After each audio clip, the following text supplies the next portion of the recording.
கிரக பயிற்சிகளால் உண்டாகும் தோஷத்திற்கு பரிகாரம் வேண்டுமா? முன்னோர் சாபம் நிவர்த்தியாக வேண்டுமா? உங்களின் 7 தலைமுறைக்கும் புண்ணியம் சேர்க்க வேண்டுமா? நீங்கள் செய்ய வேண்டியது அன்னதானம் மட்டுமே. கடந்த 4 ஆண்டுகளாக தினமும் மதுரையில் 300 வறியோரின் வயிற்று பசியை ஆற்றி வருகிறது மதுரையின் அட்சய பாத்திரம் ட்ரஸ்ட்.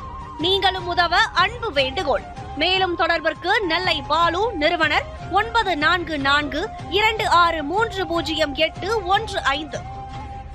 காஞ்சி பெரியவர் மகிமையை சொல்லும் சம்பவங்களோடு மதுரை அனுஷத்தின் அனுகிரகம் நிறுவனர் நெல்லை பாலு அவர்கள் தொகுத்து வழங்கும் ஸ்ரீ மகா பெரியவா மகிமை சிறப்பு தொகுப்பு. ஹரஹர சங்கர, ஜெய ஜெய சங்கர, காஞ்சி சங்கர, காமகோடி சங்கர. எல்லாம் வல்ல நம் ஜெகத்குருவின் திருவருளால் இந்த நாள் இனிய நாளாக அமைய அன்பு பிரார்த்தனைகள்.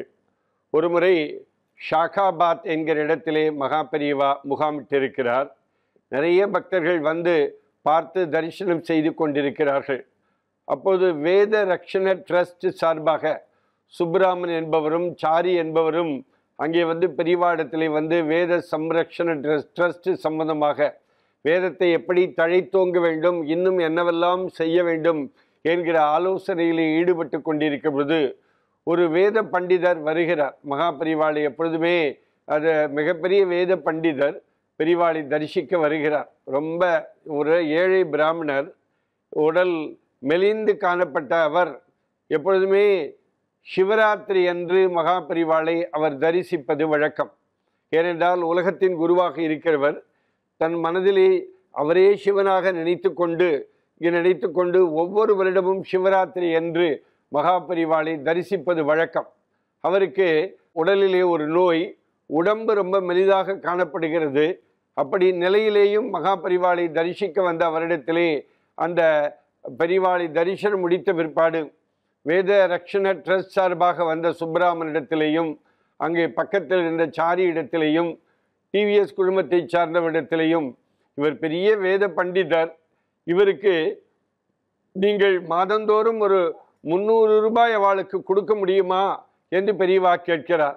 பெரியவா சொன்ன உடனே பெரியவா கொடுக்க முடியுமா, என்ன நீங்கள் சொன்னால் என்ன வேண்டுமானால் செய்வோம் நினைத்து கொண்டு அப்படி என்ன இதோ கொடுத்து விடுகிறோம் என்று சொல்லி முதல் தவணையாக அந்த மாதத்துக்குரிய தொகையாக 300 ரூபாயை உடனடியாக அவரிடத்திலே கொடுத்துகிறார். பெரியவாடத்திலே ரொம்ப சந்தோஷப்பட்டு பெரியவா இவாளை ஆசீர்வாதம் செய்துவிட்டு வெளியே வருகிற பொழுதுதான் அந்த வேத பண்டிதருக்கு ஞாபகம் வருகிறது. அந்த சுப்பிராமனிடத்திலே அந்த வேத பண்டிதர் சொல்கிறார், நான் ஒவ்வொரு முறையும் சிவராத்திரி அன்றைக்கு பெரியவாளை தரிசிக்கிற பொழுது எனக்கு ஒரு ஷால் கொடுப்பார். ஒவ்வொரு சிவராத்திரி என்றும் பெரியவாடத்திலே பல வருடங்களாக இந்த ஷாலை அவர் எந்த ஊரிலே இருந்தாலும் போய் அவரை தரிசனம் செய்துவிட்டு அந்த ஷாலை பெறுவது வழக்கம். இன்றைக்கு பெரியவா மறக்காமல் எனக்கு எப்பொழுதும் கொடுக்கிறவர் இன்றைக்கு கொடுக்காமல் போய்விட்டாரே என்று வருத்தத்தோடு அந்த வேத பண்டிதர் தன்னுடைய ஊருக்கு திரும்புகிறார். ஊருக்கு திரும்பி தன்னுடைய வீட்டிற்குள்ளே நுழைகிற பொழுது அவருடைய மனைவி உங்களுக்கு ஒரு பார்சல் வந்திருக்கிறது என்று சொல்லி அவரிடத்திலே கொடுக்கிறார். அதை பிரித்து பார்த்தால் அதிலே ஒரு மடத்திலிருந்து பெரியவாளால் அனுப்பப்பட்ட ஒரு ஷாலும் கொஞ்சம் தொகையும் வைத்து அந்த இடத்திலே வைத்து அனுப்புகிறார்கள். பெரியவா அப்பொழுதுதான், பெரியவா உலகத்தை ரட்சிக்கிற பெரியவா, மறக்காமல் ஒருவேளை இவர் உடல் மெலிந்து இவருக்கு உடல் நோய்பட்டிருப்பதாலே இவராலே வர முடியாது என்று நினைத்தாரோ பெரியவா தெரியவில்லை. இவர் வராவிட்டாலும் அவருக்குரிய ஷாலும் அந்த தொகையும் அவருக்கு போய் சேர வேண்டும் என்பதற்காக ஒருவர் மூலமாக அங்கே அவருடைய இல்லத்திற்கு கொடுத்து அனுப்பியிருக்கிறார் என்பதை பார்த்த மாத்திரத்திலே நான் அங்கே போய் பெரியவா எனக்கு ஷால் கொடுக்கவில்லையே என்று மனதாலே நான் வருந்தினேன். அந்த மடத்திலே வந்த சுப்பிராமனிடத்திலே பெரியவா எப்பொழுதும் ஷால் கொடுப்பார், எனக்கு மரியாதை செய்வார், வேத பண்டிதர் என்ற மரியாதையோடு எனக்கு ஷால் கொடுப்பார், ஆனால் கொடுக்காமல் போய்விட்டாரே என்று நான் வருத்தமுற்றேன்.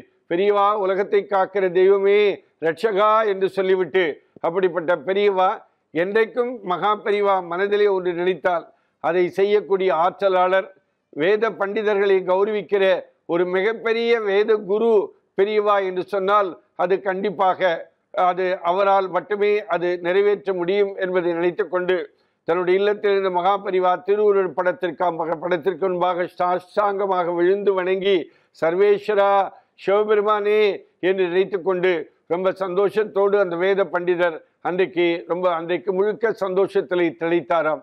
பெரிவா என்கிற அற்புதமான ஒரு பேரருள் இன்றைக்கும் நம்ம எல்லாம் வழிநடத்தி கொண்டிருக்கிறது என்பதை நினைத்து பார்க்கிற பொழுது மகிழ்ச்சியாக இருக்கிறது. ஹரஹர சங்கர, ஜெய ஜெய சங்கர, காஞ்சி சங்கர, காமகோடி சங்கர. எல்லாம் வல்ல நம் ஜெகத்குருவின் திருவருளால் இந்த நாள் இனிய நாளாக அமைய அன்பு பிரார்த்தனைகள். ராம் ராம்.